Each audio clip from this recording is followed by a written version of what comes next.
नमस्कार, मैं वरुण कुमार। आज है गुरुवार, बज चुके हैं रात के 10 और आप देख रहे हैं आपका पसंदीदा कार्यक्रम मनी टाइम, जहां हम बताएंगे आज की वो सभी बड़ी खबरें जो डालती हैं आपकी जेब पर, आपकी ज़िंदगी पर सीधा असर। महंगाई किसी भी तरह से पीछा नहीं छोड़ रही है। जेब पर असर डालने वाली आज की पहली खबर महंगाई से ही जुड़ी है। महंगाई की मार, third party motor vehicle insurance का बढ़ेगा प्रीमियम। सरकार ने सभी गाड़ियों के third party motor vehicle insurance के लिए नए बेस प्रीमियम रेट्स को मंजूरी दे दी है। सरकार का ये आदेश 1 जून से लागू होगा। इससे कार और दोपहिया वाहनों का बीमा अब महंगा हो जाएगा। Third party motor vehicle insurance के रेट्स को पहले ही 2019-20 में बढ़ाया गया था। इलेक्ट्रिक वाहनों के लिए भी प्रीमियम बढ़ाने की घोषणा की गई है। अब 1000 सीसी क्षमता इंजन वाली प्राइवेट कारों के लिए प्रीमियम 2094 रुपये होगा, पहले 2075 रुपये था। 1000 से 1500 सीसी इंजन वाली कारों के लिए 3221 रुपये की बजाय 3416 रुपये का प्रीमियम देना होगा। 150 से 350 तक के दो पहिया वाहनों का प्रीमियम 1366 रुपये होगा। 30 किलोवाट तक के इलेक्ट्रिक व्हीकल के लिए 3 साल का सिंगल प्रीमियम 5543 रुपये होगा। अगर आप दिल्ली में हैं और यहां ऑटो टैक्सी से सफ़र करते हैं तो आप भी अपनी जेब ढीली करने के लिए तैयार हो जाइए। राजधानी दिल्ली में ऑटो और टैक्सी में यात्रा करना और महंगा हो सकता है, क्योंकि किराया संशोधन समिति ने सरकार से किराए में वृद्धि का प्रस्ताव दिया है। ऑटो रिक्शा और टैक्सी के किराए में संशोधन करने वाली दिल्ली सरकार की इस समिति ने ऑटो के लिए प्रति किलोमीटर 1 रुपये और टैक्सी के किराए में 60% तक के बढ़ोतरी की सिफारिश की है। ईंधन की बढ़ती कीमतों के बीच दिल्ली सरकार ने पिछले महीने ऑटो और टैक्सी के किराए में संशोधन के लिए एक समिति का गठन किया था। इस समिति ने अपनी रिपोर्ट दिल्ली सरकार के परिवहन मंत्री कैलाश गहलोत को सौंप दी है। इन सिफारिशों पर कैबिनेट में फैसला लिया जाएगा। चलिए, अब आप अगर महंगाई की खबरें सुनकर परेशान हो गए हैं तो आपको एक अच्छी खबर भी बताते हैं। दवाइयाँ सस्ती होने वाली हैं। सरकार TMR फॉर्मूले पर काम कर रही है। देश में इलाज को किफ़ायती बनाने और दवाओं की कीमत घटाने के लिए सरकार ट्रेड मार्जिन रैशनलाइजेशन यानी TMR फार्मूले को लागू करने पर तेजी से काम कर रही है। All India organisation of chemist and druggist ने सरकार को दिए अपने सुझाव में कहा है कि होलसेल डीलर्स के लिए मार्जिन 10% और रिटेलर के लिए MRP पर 20% मार्जिन तय किया जाना चाहिए। इसी तरह जेनेरिक दवाओं के लिए थोक विक्रेताओं के लिए मार्जिन MRP का 15% और खुदरा दुकानदार के लिए 35% तय होना चाहिए। दवाओं पर मार्जिन तय होने से कंपनियां ज़्यादा मार्जिन का लालच देकर दवा विक्रेताओं को महंगी दवा बेचने के लिए मजबूर नहीं कर पाएंगी। अगर सरकार दवाओं के मार्जिन को फिक्स करती है तो इससे लोगों को निश्चित ही दवाओं की महंगाई से कुछ राहत ज़रूर मिलेगी। यूपी में 2 गैस सिलेंडर मिलेंगे फ्री। बजट में योगी सरकार ने इसका ऐलान कर दिया है। उत्तर प्रदेश में मुख्यमंत्री योगी आदित्यनाथ के दूसरे कार्यकाल के पहले बजट को गुरुवार को पेश किया गया। वित्त मंत्री सुरेश खन्ना ने 6,15,000 करोड़ रुपए का बजट पेश करते हुए साल में 2 रसोई गैस सिलेंडर देने का ऐलान किया है। प्रदेश में उज्ज्वला योजना के लाभार्थियों को साल में 2 रसोई गैस सिलेंडर फ्री में दिए जाएंगे। साथ ही पात्र गृहस्थी और अंत्योदय राशन कार्ड होल्डर्स को फ्री खाद्यान्न, साबुत चना, रिफाइंड सोयाबीन ऑयल और आयोडीन नमक मिलेगा। गैस सिलेंडर में मिली इस छूट से राज्य के करोड़ों उज्ज्वला लाभार्थियों को बड़ी राहत मिलेगी। अगर आप भी केंद्र सरकार के कर्मचारी हैं तो ये खबर आपके काम की है। सरकारी कर्मचारियों को 1 जुलाई को अच्छी खबर मिल सकती है। सरकार इस बार महंगाई भत्ते में 4% का इजाफा कर सकती है।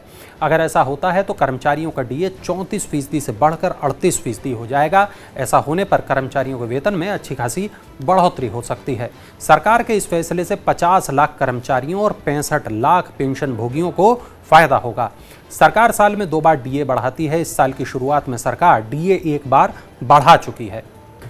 ई-कॉमर्स प्लेटफॉर्म पर रिव्यू देखकर शॉपिंग करने वाले सावधान हो जाएं, क्योंकि कंपनियां इसमें गड़बड़ी कर रही हैं। ई-कॉमर्स साइट पर फर्जी रिव्यू पर सरकार की नज़र टेढ़ी हो गई है।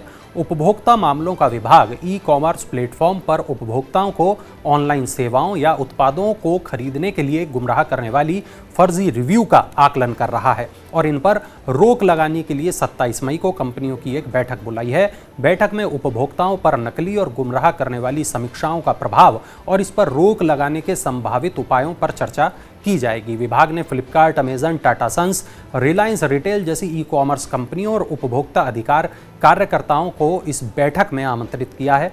उपभोक्ता सामान या सेवा खरीदने वालों की राय और अनुभव को जानने के लिए ई-कॉमर्स प्लेटफॉर्म पर पोस्ट की गई समीक्षाओं पर बहुत ज़्यादा भरोसा करते हैं। इस तरह नकली और भ्रामक समीक्षाओं के कारण उपभोक्ता संरक्षण अधिनियम 2019 के तहत उपभोक्ता के जानकारी प्राप्त करने के अधिकार का उल्लंघन है। आईसीआईसीआई डायरेक्ट ने लॉन्च किया नया life stage investing tool. Investment, protection और लोन के लिए ऑनलाइन प्लेटफॉर्म आईसीआईसीआई डायरेक्ट ने अपने उपभोक्ताओं को उनके वित्तीय लक्ष्यों को पूरा करने में मदद के लिए एक नया टूल लाइफी यानी life stage investment for you को पेश किया है। ये टूल नई कार या घर खरीदने, शादी के लिए बचत करने, बच्चों की उच्च शिक्षा और रिटायरमेंट के लिए संपत्ति निर्माण जैसे लक्ष्यों को पूरा करने में मदद करेगा। लाइफ स्टेज इन्वेस्टिंग बदलते जीवन चरणों के आधार पर फाइनेंशियल प्लान बनाने में मदद करता है। लाइफी ग्राहकों को अपने आप फंड बास्केट बनाने और उनकी खुद की ज़रूरत के मुताबिक वित्तीय लक्ष्य हासिल करने में मदद करेगा। ग्राहक यहाँ एक मुश्त या एसआईपी के जरिए निवेश कर सकते हैं। मूडीज ने भारत को दिया झटका, 2022 के लिए जीडीपी ग्रोथ के अनुमान को घटाया। Rating agency Moody's investor services ने ऊंची महंगाई दर का हवाला देते हुए 2022 के लिए भारत की आर्थिक वृद्धि दर के अनुमान को घटाकर 8.8% कर दिया। इससे पहले इसके 9.1% रहने का अनुमान लगाया गया था। वित्त वर्ष 2022-23 के लिए अपने वृहद वैश्विक परिदृश्य को अपडेट करते हुए मूडीज ने कहा कि निर्यात, जीएसटी, माल ढुलाई जैसे आंकड़े बताते हैं कि दिसंबर 2021 की तिमाही से वृद्धि ने गति पकड़ी है और इस साल पहले 4 महीने जारी रही। हालांकि कच्चे तेल, खाद्य और उर्वरक के दाम में तेजी से घरों की वित्तीय स्थिति और आने वाले महीनों के खर्च पर असर पड़ेगा। ऊर्जा और खाद्य मुद्रास्फीति को काबू में रखने के लिए नीतिगत दर बढ़ाए जाने की मांग में सुधार की गति धीमी पड़ेगी। मूडीज ने कहा, अगर वैश्विक कच्चे तेल और खाद्य कीमतों में और वृद्धि नहीं होती है तो अर्थव्यवस्था तेज वृद्धि की गति बनाए रखने के लिए पर्याप्त मजबूत लग रही है। किया इंडिया ने इलेक्ट्रिक मॉडल EV6 की बुकिंग शुरू कर दी है। ऑटो कंपनी किया इंडिया ने गुरुवार को अपने पहले इलेक्ट्रिक मॉडल EV6 की बुकिंग शुरू करने की घोषणा की है। EV6 बिजली चलित वाहनों के लिए समर्पित platform electric global modular platform पर आधारित है। इस साल भारत में EV6 की केवल 100 इकाइयाँ ही बेची जाएंगी, जिन्हें पूरी तरीके से निर्मित इकाई के रूप में आयात कर लाया जाएगा। EV6 को 3 लाख रुपए के डाउन पेमेंट के साथ बुक किया जा सकता है। EV6 एक बार में पूरी तरह चार्ज होने के बाद 528 किलोमीटर तक चल सकती है और महज 5.2 सेकंड में 100 किलोमीटर प्रति घंटे की रफ्तार पकड़ सकती है। चलिए अब नजर डालते हैं आईपीओ अपडेट्स पर। अडानी विल्मर एशिया में सबसे अच्छा प्रदर्शन करने वाला आईपीओ बन गया है। अधिकांश आईपीओ जब अपने इश्यू प्राइस से नीचे चल रहे हैं, तब ऐसे में अडानी विल्मर अपने इश्यू प्राइस से 3 गुना हो चुका है। ब्याज दरें बढ़ने और रूस यूक्रेन के बीच युद्ध के बाद एशिया में नई लिस्टिंग में से करीब 2/3 शेयर लाल निशान में ट्रेड कर रहे हैं। पारादीप फॉस्फेट्स के शेयर कल यानी शुक्रवार 27 मई को एक्सचेंज पर लिस्ट हो सकते हैं।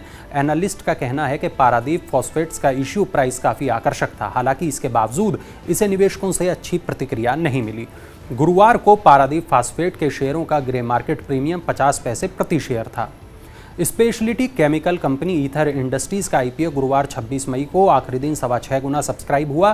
कंपनी ने आईपीओ के तहत कुल 93.56 लाख शेयरों की बोली के लिए रखा है। रिटेल निवेशकों वाला हिस्सा 1.14 गुना, नॉन इंस्टीट्यूशनल इन्वेस्टर्स वाला हिस्सा 2.5 गुना और क्वालिफाइड इंस्टीट्यूशनल इन्वेस्टर्स का हिस्सा सबसे ज़्यादा 17.5 गुना सब्सक्राइब हुआ। तो ये थी आज की तमाम बड़ी खबरें, वो खबरें जो आपकी ज़िंदगी पर, आपकी जेब पर असर डालती हैं। ऐसी ही तमाम बड़ी खबरों के लिए आप देखते रहें मनी 9 को, देखते रहें मनी टाइम को। और हाँ, चलते चलते देखिए हमारा खास इन्फोग्राफिक।